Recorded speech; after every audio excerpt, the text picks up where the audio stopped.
All right, welcome back. This is the Big Blue Banter, New York Giants football podcast. I'm Dan Schneier, joined as always my co-host Nick Filato. We're coming to you live, and I'm going to wait for a few more people to join this chat, but we're coming to you live after the Giants Week 1 opener in a loss to the Dallas Cowboys. 40-0 was the final score. About as disastrous as it could have gone, Nick. We're going to try to dive into tonight what exactly happened, how that happened, how you can have the expectations that we had going into the season and then have a game like that happen.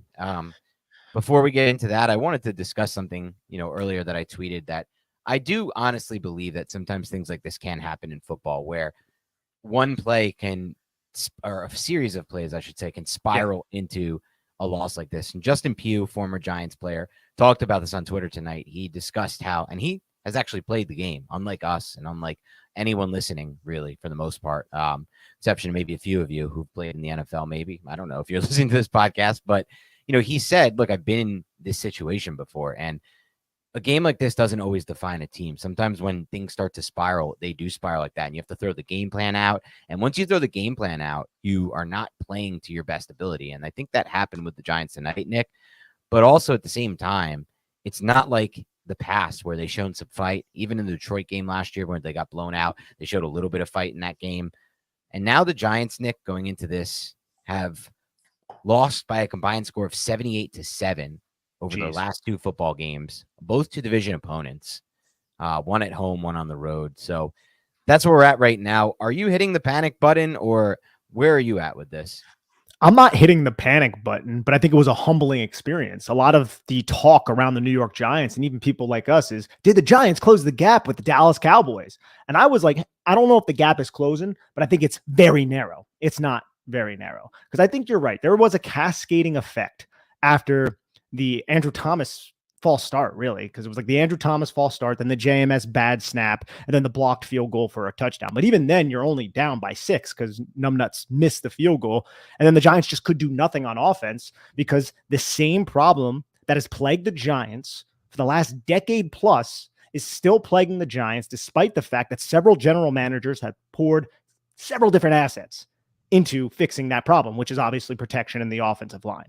Because Daniel Jones was pressured on, I think it was over 60% of his dropbacks. And there were plenty of times where this kid got the football, hit his back foot, and there were like two guys right in his face. And Daniel Jones didn't look good despite that, but you're not going to have success when Evan Neal is struggling as bad as Evan Neal is, when Mark Lewinsky and the other guard position with Ben Bredesen are struggling as bad as they were. And Andrew Thomas seemed to be dealing with an injury. He wasn't on his A game.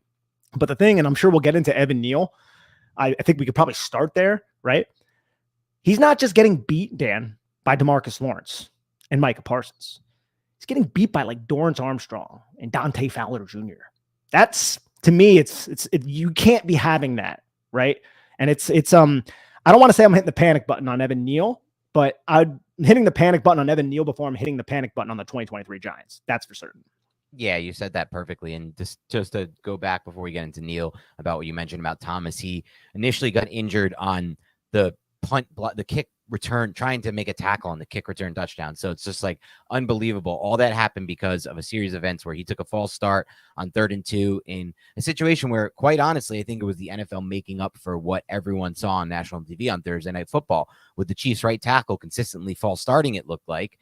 And they didn't call it that game. And then it feels like in this game, they were really focused on making sure they call that, because if you're not going to call it in that Thursday Night Football game on the Chiefs right tackle, it doesn't really add up that you call it in that spot right there for Evan Neal. But for Andrew Thomas, I'm sorry. But what happened was, turns to 3rd and 7. They missed that. Now they're settling for a field goal. And now it's blocked, returned for a touchdown. Evan Neal gets injured on the return for a touchdown. And all of a sudden, the Giants are down 6-0 out of nowhere. And it's just crazy how fast things change. They were dominant in that first series, despite not throwing the football more than once on that screen pass. And I agree with you. I'm not hitting the panic button yet on the 2023 season. But the reality of the situation is this. Lewinsky might be toast. And that might be some situation where the Giants just turn away from him sooner than later.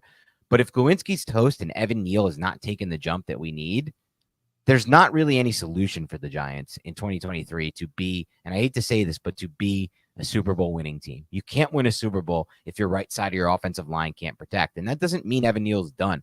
I want to give him a little bit of time. We're going to get into the film this week and see what happened. Thought he had a good first series, and I thought things were trending well. And then all of a sudden, you see him in pass protection, and it's back to the old problems that he had. And the issues I have with Evan Neal right now, Nick, are it seems like a lot of what we saw last year has just carried over to this season. And you can talk all you want about training camp. Like I mentioned last week, training camp, we put a lot of credence in it as fans. The preseason, the joint practices where things are quote unquote looking good.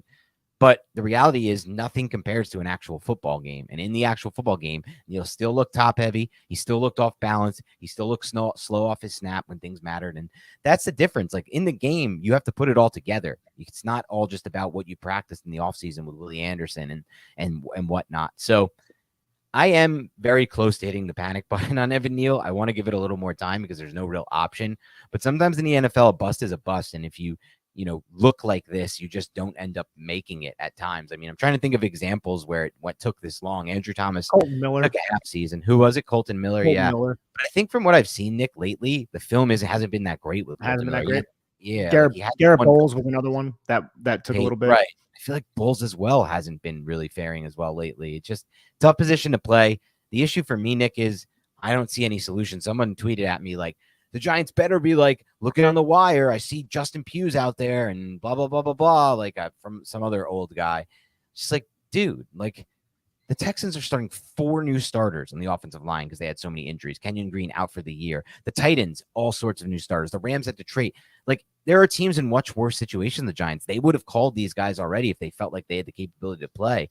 And I just don't think a solution is on the waiver wire. So what scares me most, Nick, is more so not even about 2023. What scares me most is if they miss on Evan Neal at 7th overall, they're right back to where they started at tackle. And it basically has to become their priority. And they have to hope that they get a draft pick where they can draft someone who's a blue chip, basically. Or they have to hope to hit on like a Darisaw later in the first round.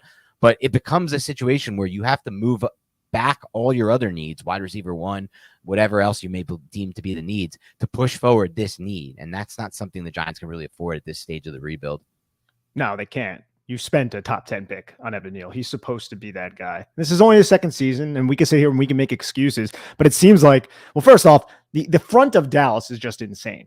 But it's what they were doing as well. And I don't have the all 22, so I'm kind of just going off broadcast. It just seemed like they would just slant and they would just go on indirect paths from where they were originally aligned, like a lot of twists and shit. And the Giants just could not pick any of that up. And no one could block Micah Parsons. By the way Dallas was aligning their defensive front, the Giants kept trying to pull the backside guard to get the looping Micah Parsons, which was an absolutely terrible idea. I'll have to watch the film to see if there was any other remedy possible.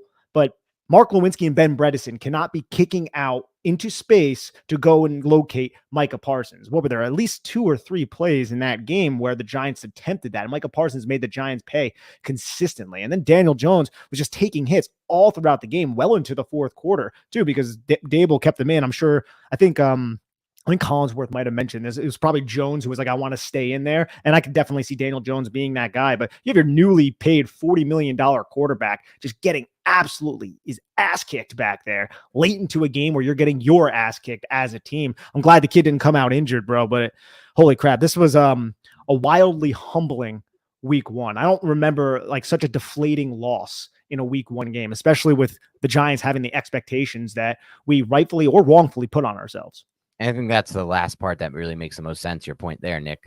The expectation. We've had losses like this in week 1 before. I feel like, or at least not as bad as 40-0. 40-0. Some of the not as bad as that, but some of those Dallas Sunday night games were basically the same blueprint where like you couldn't get any kind of offensive rhythm going because the pass protection was so bad, which was basically essentially this game, with the exception of not only that, but the defense really didn't show up that much. And I don't know how much I want to blame the defense because they were good early. And then they just collapsed. But there were some moments where the defense really struggled as well in this game. Especially in the run defense. They're down in on run defense situations and in the red zone with Dak Prescott. I mean, Giants got lucky. A couple of the plays could have been caught or could have been not. There was an overthrow by Dak in the red zone that could have been a touchdown.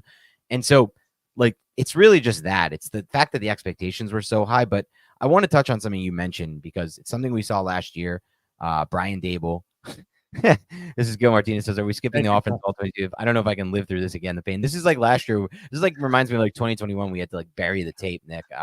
During those Glennon days. We're gonna do the all 22 this week. We're gonna come up with maybe something interesting that will appeal to you guys rather than like the typical way to do it, because I know you guys don't want to just slog through all these plays as well.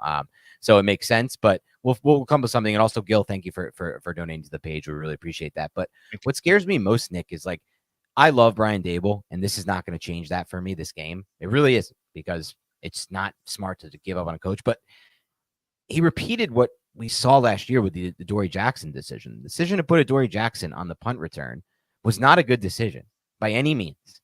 It wasn't a good decision before the fact. It wasn't a good decision, obviously, in hindsight, because you got your most valuable asset in the secondary injured. And after it happened, Brian Dable basically said, I have no regrets. This is football. In my mind, football is to be played. Doesn't matter what the score is. Doesn't matter what the situation is. You go out there, you play. You don't worry about the injuries. You hope you get lucky on that front. But bringing Daniel Jones back in a pouring rain game down 40-0 with backup offensive linemen after Andrew Thomas gets injured and goes out and Matt Peart gets injured and they have to put Josh Azudu at left tackle to get hit 3 more times.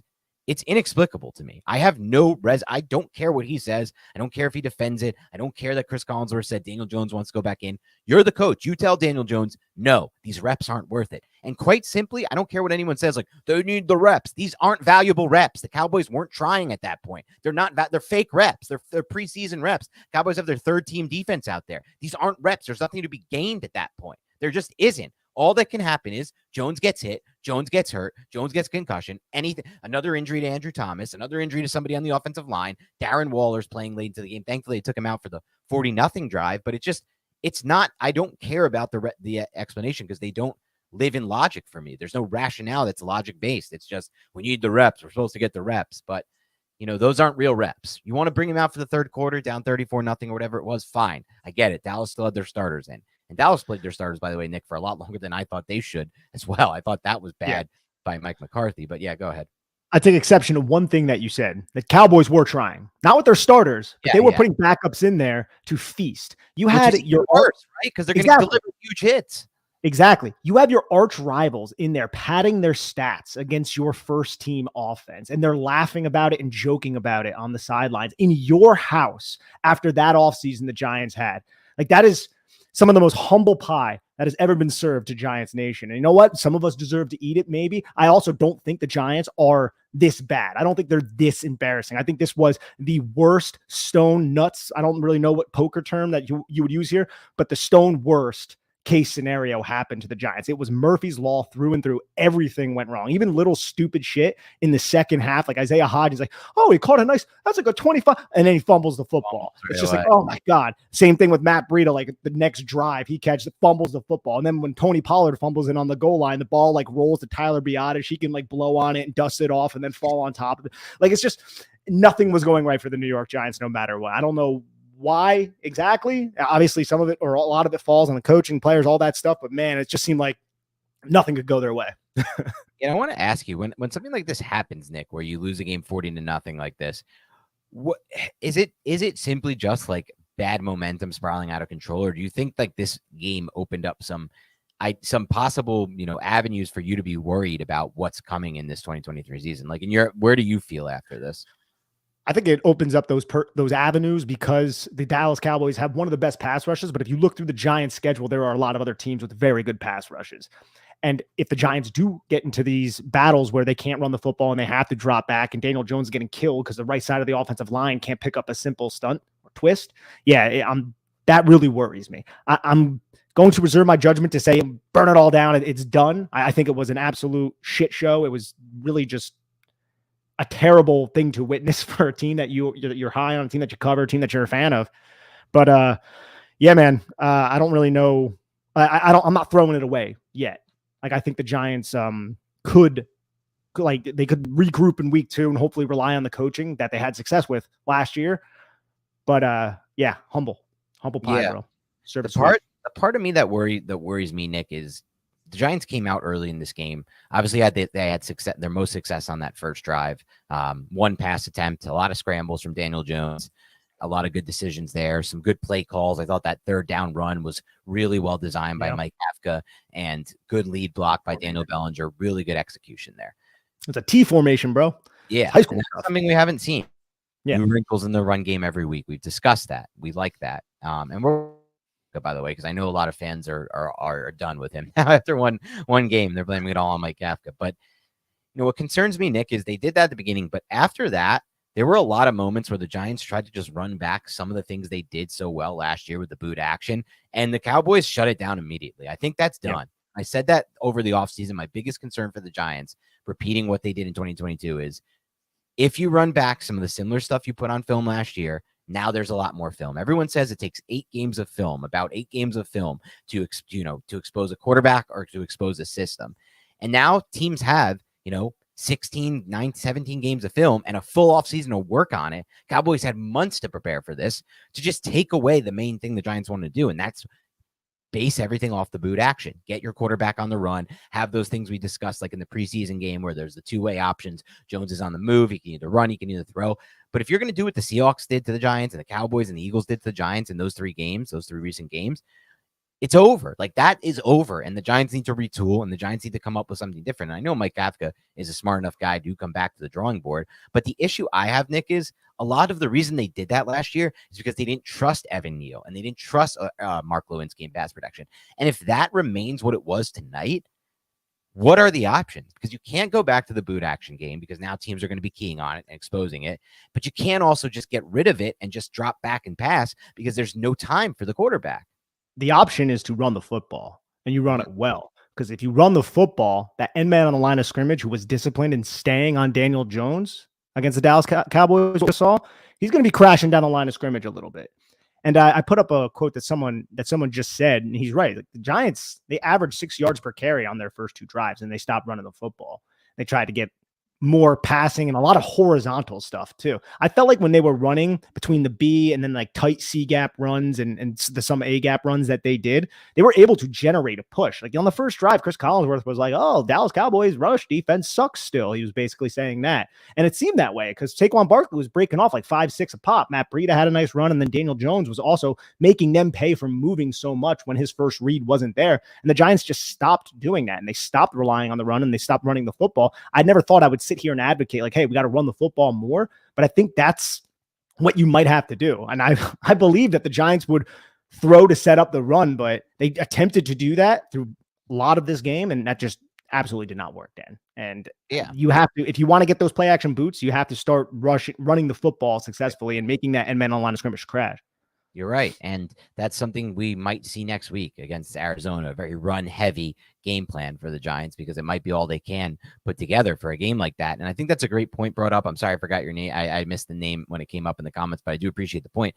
And it's something that I said right at the time on Twitter because I felt like, and I said, look, it's not me. It's not typical Dan Schneider analysis, but I think this is a game where the Giants have to run the ball. They have to milk the clock. They can't, and the problem is I felt like after that block kick return for a touchdown by the Cowboys, it almost felt like, and this is kind of goes into what Justin Pugh was saying, and I was talking about earlier, how games can spiral. Felt like in the very next series, Nick, down 6-0, Giants completely went away from everything they did in the first series, went into the gun, threw 3 times right away, and like abandoned that run immediately. And that led to that final play where, I mean, you're in 3rd and long, and the Giants have to stop doing this because this is the second time I saw this happen. I saw this happen last year. I believe it was against the Colts or one of those teams where Jones threw underneath to Hodgins. He got blasted and he fumbled. And there's just nothing to gain from that underneath throw to Barkley right into the contact. Like, just throw the ball out of bounds or run it toward the sideline, then throw it out of bounds.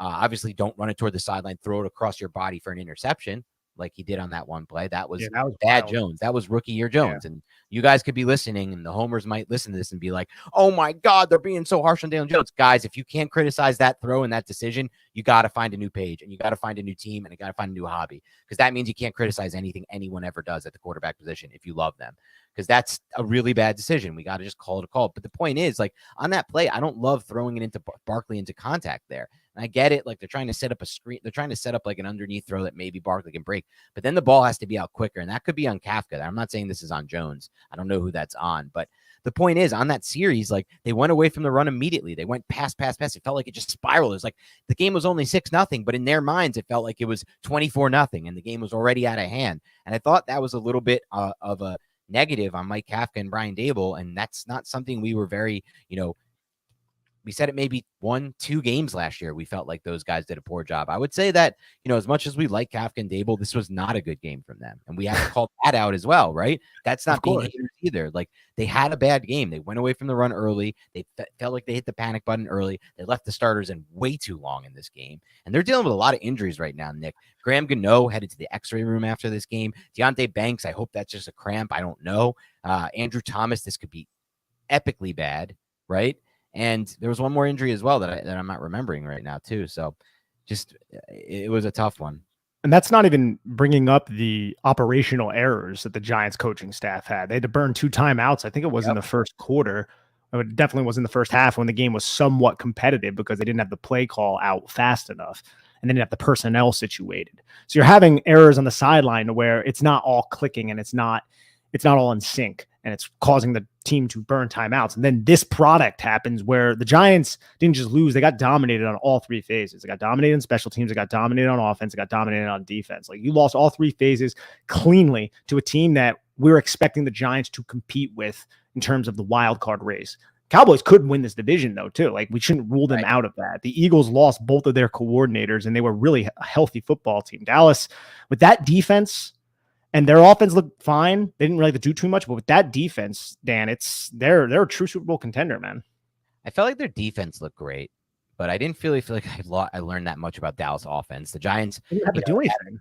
They didn't have to do anything. They had like a mistake where they got picked on that rub route with Lamb early in the game for a big play. They gave up some runs, but that felt like it was mostly after the game was out of hand. And who knows, at that point, from an effort standpoint, where these players are at mentally. It's hard to be locked in and focused down 36-0. I'll be honest, like a 30-0, whatever it was at. Exactly. So, like, I don't really feel like I learned that much about Dallas in this game, which is an even bigger problem for me, Nick, because it's like Giants lose a game 40-0, and you're not even sure it's against the Super Bowl contender. I'm agree with you. Maybe they are the Cowboys. You're right. Like, they showed out great. That defense looked great.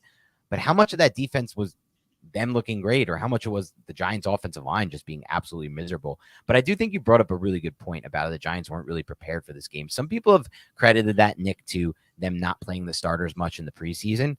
And other people have credited it to the Giants having more of an easier, laissez-faire type of training camp where, the focus was more on let's not get guys injured. What are your thoughts on how much of an impact that has on week 1?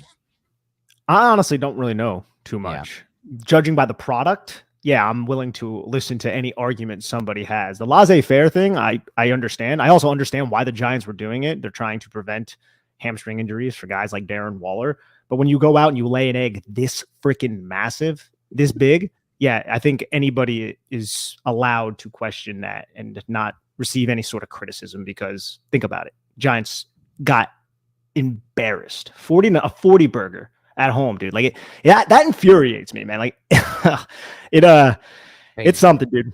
It's painful. It really is. We all got to commiserate together here. And hopefully the Giants can turn the page quickly and get to Arizona and win that football game. But Arizona competed against Washington. It wasn't because they were really effective on offense. I think they had a defensive touchdown on a strip sack of Sam Howell. But the Giants don't come out blasting in that game, dude. Oof. Yeah, it's not good. I think my thought on the debate about Dable's soft camps and kind of the preseason decisions from a playing time standpoint, Nick, is what about last year, right? The Giants won week 1 against the Titans, and they had a very similar schedule in the preseason and in training camp. The focus remained on not getting them injured. So it's not something I really put credence in. And I know, Andy Reid doesn't play his starters in the preseason. Some of these, and they lost. So that's probably not the best example. They lost week 1, but a lot of these teams have also decided not to do that. Let's take this question from Ricky. Wow, is this an Italian man, name? you went for it. You could have just said Ricky. Yeah, just Ricky. I'm just going with Ricky. Is that Italian name, Nick? I'm honestly not sure. I mean, it doesn't end in a vowel, so I'm going to say no. Ricky, let us know if you're Italian, bro. Yeah, he kind of looks Italian in that picture. But Ricky says 1 to 10. And by the way, Ricky, thank you for donating to the podcast and for supporting us. I really do appreciate that. 1 to 10, how worried are we with this pass rush? Ojulari and Tibbs just doesn't feel like either have that much juice off the edge. Thank you for your service. Thank you, Ricky. So let me know, Nick, you answer that one first. I'm going to go with a 3 or a 4. So I'm not overly worried. Dak Prescott was getting the football out of his hands super quick, and it just didn't seem like the Cowboys were ever in they weren't in a lot of situations where they had to throw the football and the Giants were able to dial up the pressure. It seemed like everything was quick with them. Everything that Dallas threw was quick, or they were just running the football. Because again, they didn't really have to do that much because their defense and their special teams put them in a position where they were up 16 without really having any snaps. Like I tweeted something about how time of possession is irrelevant in this game. The Giants dominated time of possession. They got their asses absolutely kicked because it's that stat obviously needs context. So I would say a 3 or 4. I would like, maybe a little bit more. There was like maybe 2 plays where I was like, oh shit, Ojulari or Thibodeau around. And then Dak Prescott has a really quick release and got rid of the football. Yeah, I'm going to go with 2.5 here, Ricky. I think Nick nailed this one. This is not a good game to judge the pass rushers because the Dallas Cowboys were up by so much. Oh, he is an Italian. There you go. I knew I was right about that. Dallas Cowboys were up by so much that they didn't have to run that many true pass sets, like Nick said. And they didn't really like think about the 3rd and 12, the one that I thought was a bullshit pass interference call. Like, oh yeah, get it? Like Hawkins put his hand on the guy for a second, but like he didn't redirect the guy the receiver at all. But on that play, the Giants got pretty good pressure, I felt like, and Dak Prescott was forced to throw the football deep because he had no real other options. Everything that he wanted, all the solutions for the first down in the intermediate range, Giants took away. He just said, "F it, I'll throw it up deep. Maybe I'll get a pass interference call." He did. The game was still a game at that point. I think it was like 16-0. It was still possible if the Giants forced a punt, but I didn't feel like this was a good game for it. I'll start to worry about that one a little more maybe next week against the Cardinals because that should be a game where this Giants pass rush is a really good game. I will say this, though, Ricky. I was a little disappointed with the interior Giants defensive line in this game. Dexter Lawrence, Leonard Williams, Hayshawn, all the players there, because that was, to me, where this matchup could have been won and lost for the Giants and the Cowboys, because the Cowboys were without Tyler Smith, their star left guard. They had injuries. Tyron Smith wasn't playing fully healthy, their left tackle. There seemed to be a opportunity for this Giants defensive front to dominate. And Nick and I spent a lot of time this offseason discussing how excited we were for the Giants defensive line and how that could have been the biggest, best unit for them in 2023. And right now, after week 1 against the banged up Cowboys offensive line, that simply was not the case, Nick. And that's definitely pretty scary. It's very scary. It seemed like Zach Martin was kind of doing whatever he wanted with Dexter Lawrence and Leonard Williams, which I hate to see. I mean, Zach Martin is going to go down as one of the best guards to play, especially in this recent era. But there wasn't that much interior pressure. And honestly, when it comes to the defense, it's a little bit difficult to I don't know, judge them somewhat. Just like they didn't give up the first touchdown. That was a special teams touchdown. They didn't give up the second touchdown. They were in a hole, and it was just like go out there, and their offense was just kept going 3 and out or turning the football over, watching their quarterback get their absolute ass kicked. And then down the stretch of the game, they looked kind of bad. I'm not going to sit here and say they gave up, but people can come to their own conclusions because there were a couple runs down the stretch of the game where I was like, I don't love seeing that. You see like Turpin score a touchdown. You're like, what the heck's going on here? But yeah, I'm not going to sit here though at the same time though and say that it doesn't bother me a little bit that the pass rush was invisible. We need the Giants pass rush to step it up. There's way too much talent on that defensive line and in the edge room, or at least potential talent, for them not to at least harass Dak Prescott. It just seemed like Dak Prescott barely broke a sweat. Yeah, and I think you made a good point, Nick, but at the same time, the main point here is they really didn't have to do much, right? They didn't have too many true pass sets. It was a really good spot for the Cowboys. It was a nice, that's as good. That's what we wanted for the Giants, right? Daniel Jones not to have to take too many true pass sets, just an easy win where you don't have to risk injury and you get out with a W, but that didn't happen. Before we get into any more questions, Nick, I do want to give an update here. Apparently, according to was it? I think it was Charlotte. According to Patty Traina and Charlotte Carroll, Andrew Thomas has an injured hamstring and he will be getting an MRI on Monday for it. He says he stuck it out for as long as he could. And I'll be honest with you, Nick, that bothers me because, and it did, there was confirmation that he did, look like he got injured on that kickoff, on that kick return touchdown by the Cowboys, which is also equally devastating. Like, I don't even know if I need him on special teams, to be honest, in general. And that play would have never happened if not for that false start, probably. So these things suck. But let me just say this. I don't know that I needed him gutting it out there with a potentially injured hamstring, potentially making it worse in a game that was lost by halftime. Like, I don't love these decisions by Dable. I just don't. And I love Dable.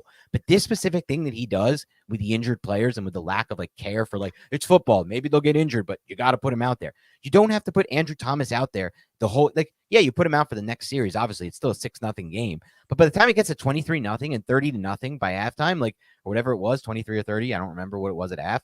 That's it. You pull him. You don't keep trotting him out there and making the hamstring worse. Because if this MRI comes back bad tomorrow, we're never going to know if it would have been as bad if he didn't play for the remainder of that game and try to gut it out for no real reason because the game was freaking over. And I'm sick and tired of these guys playing in these meaningless games, like the meaningless times of the games, because that's when Wandale Robinson tore his ACL last year. That's when Daniel Jones is taking 70,000 hits in the game. Your $160 million quarterbacks out there getting pummeled play after play after play. For what? For what? For reps? These aren't valuable. These reps aren't valuable enough to risk this. And if Andrew Thomas's injury now is serious, his hamstring injury, that's kind of it. Like they could maybe come back and have a good second half and make the playoffs as a wild card, but you're not winning a lot of games with Andrew Thomas not in this lineup. That's the fact of the matter. It's bad enough on the right side, and I hate to say it because I don't want to doom and gloom us, but like, let's be honest. We all know how invaluable Andrew Thomas is to this team. So we'll see what happens on that front, Nick, but that was not a report I'd like to read. Didn't Matt Parrott go down at the end of the game too? He did, and they had to put in a Zudu at left tackle. Exactly. So who would end up playing left tackle if Andrew Thomas can't even play in week 2 against the team that you have to beat at this point? Who knows? And this leads me to my next question for you, Nick, by the way. I want to ask you, what are your thoughts right now? Because this is another thing that keeps firing into my replies, and this is something everybody wants to vent about and understand. What are your thoughts on Bobby Johnson at this point? And where are we at with Bobby Johnson? A lot of fans are calling for his head. What are your thoughts here? You know, who's responsible in your mind for these players developing? One, and is it the offensive line coach or is it on them? And two, who's responsible when a game looks this bad on the offensive line? Again, is it the players or is it the coach? That's my question for you. I think it's both. It's both the players and the coach. But again, once I get the film, I can really probably do a better job breaking this down. But it seemed like it was just a lot of Dallas just twisting and slanting and the Giants not having a remedy to it. The Giants running into each other. We saw Mark Lewinsky and Evan Neal like collide on a twist attempt and ended up in one of the 7 sacks that Daniel Jones suffered. So I fully understand why there's a lot of people who are calling for Bobby Johnson's head when the unit looks that bad after you pour the assets in that you did. Yeah, calling for someone's head makes a lot of sense. I will say this though too. If Evan Neal doesn't take a developmental step, you can look at Bobby Johnson and say maybe that is his fault, but maybe he's also just not the prospect that we all thought he was. And there is a different gap in talent between Micah Parsons, DeMarcus Lawrence, and even freaking Dorrance Armstrong, which pisses me off, and what the Giants were playing on the offensive line. It's not something that I want to admit, but Evan Neal was getting beat bad by those guys. Not Micah, the other ones. Yep. And I'm like, why is that happening?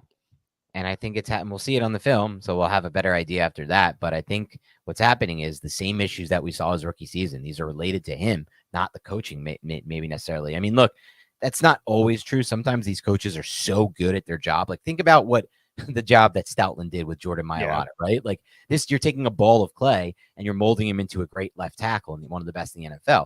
But maybe the thing we never really considered there, Nick, was it was easier to mold a player like that because he was so moldable. He didn't have any bad habits that maybe Neal had gotten away with, right? Being a dominant player at the high school level, given his size, and even to some extent being a dominant player at Alabama, given his size, right? Like, again, we've talked about this in the past, but even SEC edges are not anywhere near what you're facing at the NFL level. And you may be able to get away with things and build bad habits in the time doing so. Versus, again, a guy like Mailata, you could just be molded. So I wonder how much of this is Bobby Johnson's quote unquote fault or responsibility. How much is it the player? And I am definitely worried. Like going into the season, Nick, I had optimism for Evan Neal. I did. I just felt like he's too good of a prospect. The film at Alabama was too good.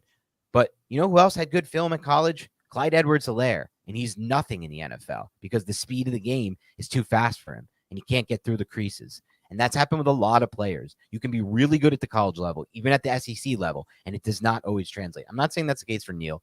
And there are options if he continues to struggle, right? They can eventually move him to right guard, potentially. Obviously, there's an opening there. Mark Lewinsky's done here after this year.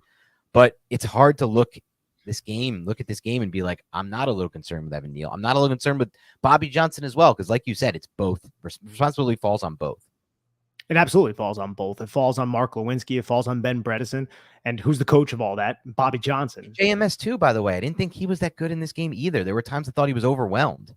Yeah, I have to look and see from a tape perspective. It's hard to judge off the broadcast, but overall, the Giants didn't protect Daniel Jones. That was pretty obvious. So we can say that the protection failed, and if there's one coach to blame for that not being the head coach or the offensive coordinator, it's obviously going to be Bobby Johnson.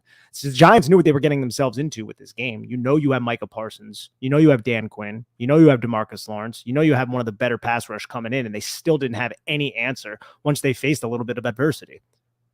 You're right, Nick. And one thing that really bothered me about tonight's game, and I'm laughing to mask the pain at this point, but one thing that did bother me is like, it's been a decade plus, we're still not picking up stunts. The Cowboys have been running these games up front, these twists and stunts for like a decade against the Giants. And at some point that comes like, to me, I almost feel like that's more on the coaching. Like you have to figure out a way to, but maybe it's not. Maybe it is just communication between the linemen. I don't know. Staying on script, too. If you get in these third and long situations, you can allow them to send forward with their dominant personnel that they have, and then they don't care about their run fits. They're just going to rush and twist and stunt and exchange their gaps. But if you run the football and they try that, you can catch them off guard, and you can have Saquon Barkley breaking into the second and third level of their defense. But you can't do that when you fall behind, and that's one of the reasons why. And I'm not, again, we're not a podcast. It's like, yo, you got to run the football, man. We're not really like that. But sometimes you got to run the football, especially if you want to slow down and temper the opposing pass rush, which it was pretty obvious in the first quarter the Giants needed to do that. That was a priority, and they failed to do so. You're right, Nick. And it's a failure in all levels, this game. It was incredibly disheartening. I just can't believe that this happened, to be completely honest with you. I just didn't see this coming whatsoever.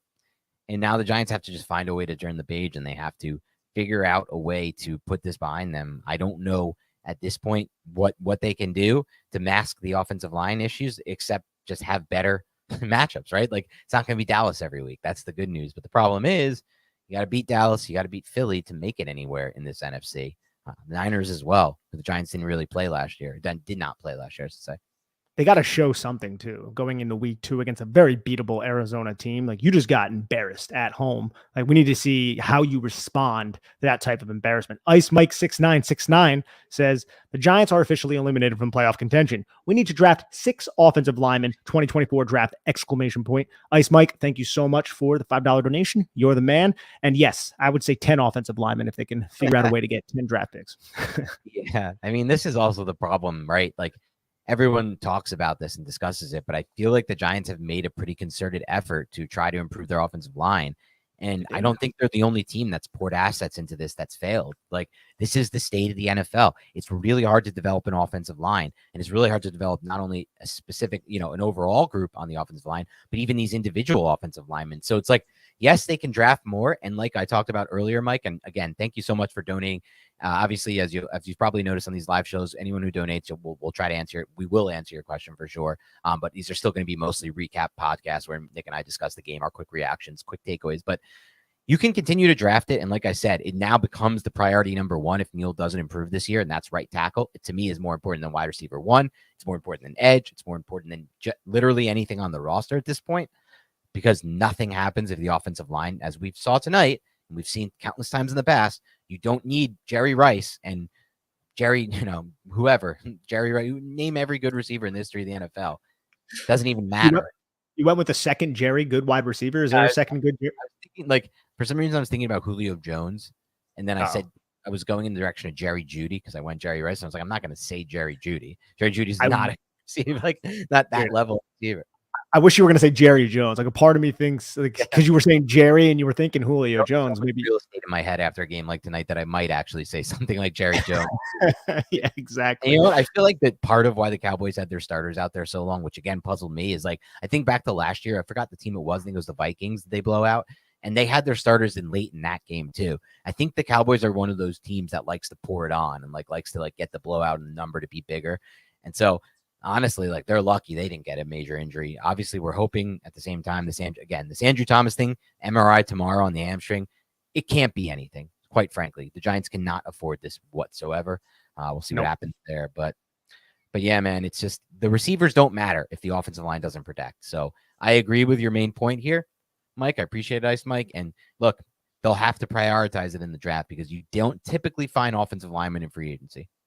Frank Nardi, thank you so much for the donation. He didn't leave a question, so if you want a question, please put it in and I'll put it up real quick. You might be like many of the other people who are listening to this right now and just say, I appreciate what you do, but I don't even want to talk about this game. Let's turn the page. Unfortunately, we have to talk about it. And Dan and I will be going over the film, something to do with the film on offense and defense, to try to sort through what the hell exactly happened between the Cowboys and the Giants. Because, dude, that was a fiasco.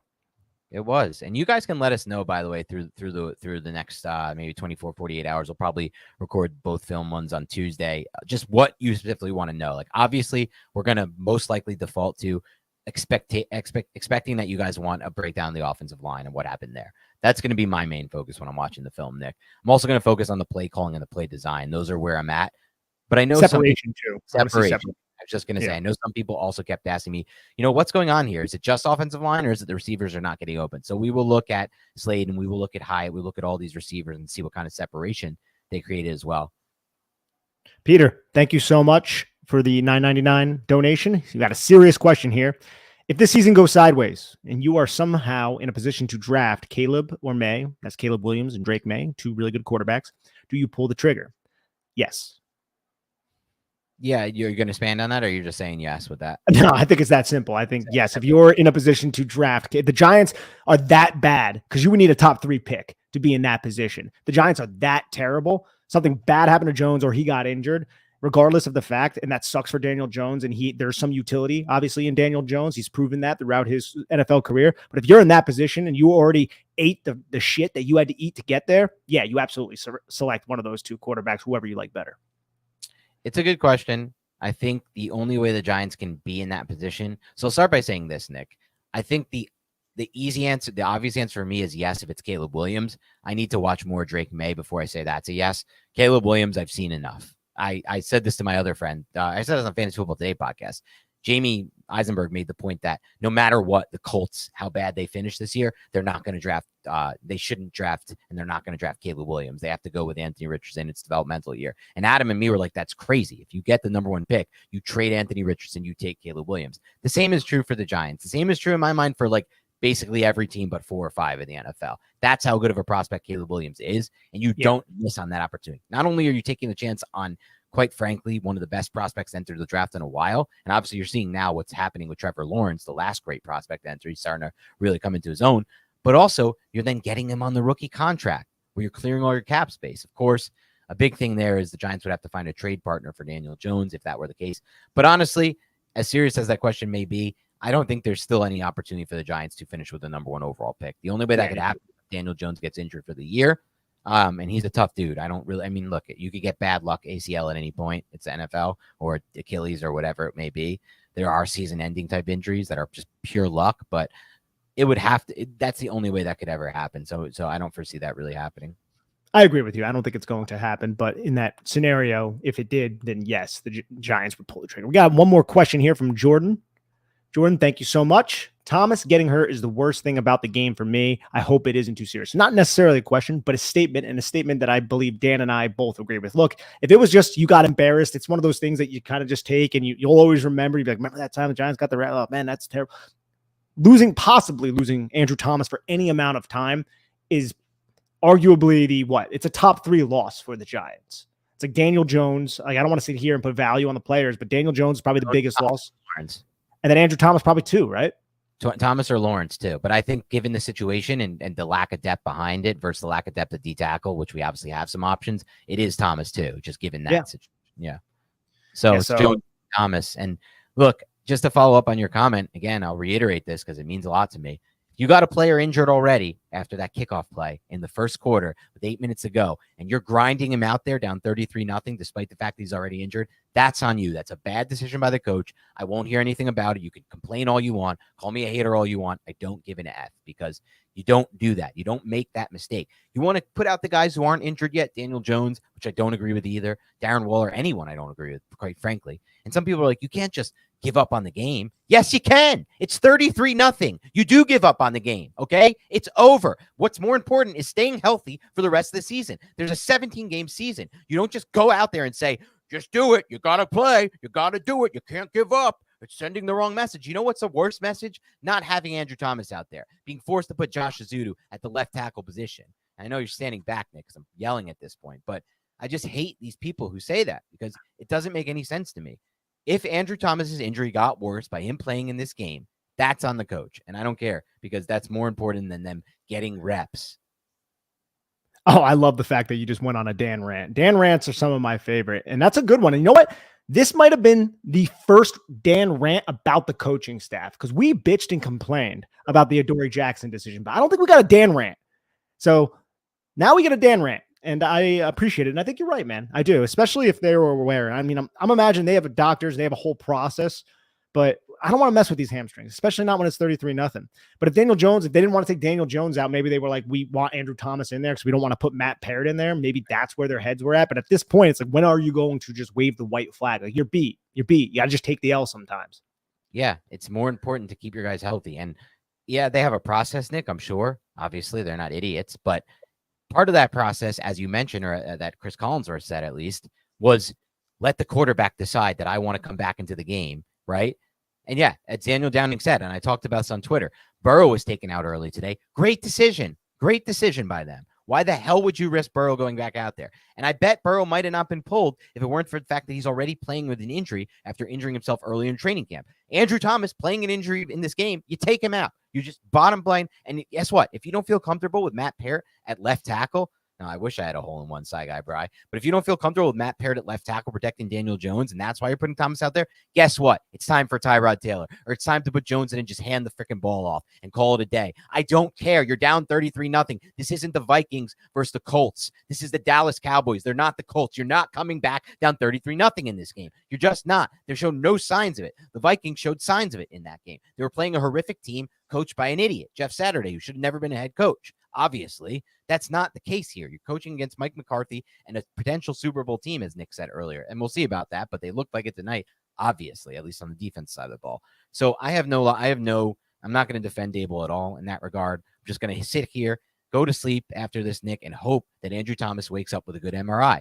Because if not, we're absolutely screwed. We just are. I can't say anything else to make us feel better about it. There is no option. If Dexter Lawrence went down, there is at least an option that makes me feel okay. All right, you can put in Nacho. You can have a rotation there. It's not going to be the end of the world. I don't know what you do if Andrew Thomas is hurt, especially as you mentioned, if Parrott is also hurt. Like, dear God, Think about that.